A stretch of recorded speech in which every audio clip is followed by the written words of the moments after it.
నాగశ్రీ డైరీస్కి స్వాగతం. మన విజయ్ గారు ఒక మెట్టు ముందుకు వచ్చారని చెప్పచ్చు. ఎందుకంటే 3వ బ్రాంచ్గా మీ ముందుకు వచ్చారండి. విజయ శారీస్ గురించి నేను ఎప్పుడూ ప్రతి వీడియోలో చెప్తాను. ఆవిడ అంచెలంచెలుగా ఎదుగుతూ వచ్చారు.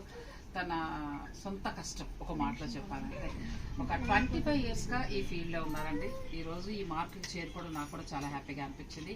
ఈరోజు చీఫ్ గెస్ట్గా నేను రాశి గారిని కలవడం ఇంకా హ్యాపీగా అనిపించిందండి. ఎందుకంటే ఆమె మూవీస్ కానీ ఆమె అందం కానీ ఇంకా అసలు ఆ రోజుల్లో శ్రీకాంత్ గారితో కావచ్చు, అసలు ఆ జంట చాలా బాగుంది. అసలు కొన్ని సెంటిమెంట్ సినిమాలు అయితే గుడ్డు పిట్టేసేవారు.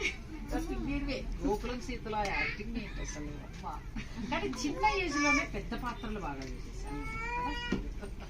గోకులంలో సీత చేసినప్పుడు జస్ట్ 15 years 16 years అంతే, చాలా చిన్న వయసు. ఈ రోజు తన కలవడం కూడా నాకు చాలా సంతోషంగా అనిపించిందండి. విజయ శారీస్ ఇంకా ఇలాగే ఎంతో ఎంతో అభివృద్ధి చెందుతూ మరిన్ని బ్రాంచ్లుగా ముందుకు వెళ్ళాలని వాళ్ళ పిల్లలకి అందరికీ కూడా నా ఆశీస్సులు, మీకు నా శుభాకాంక్షలు. కష్టే ఫలే అనే మాటకి అర్థం అండి విజయ్ గారు, అంతే.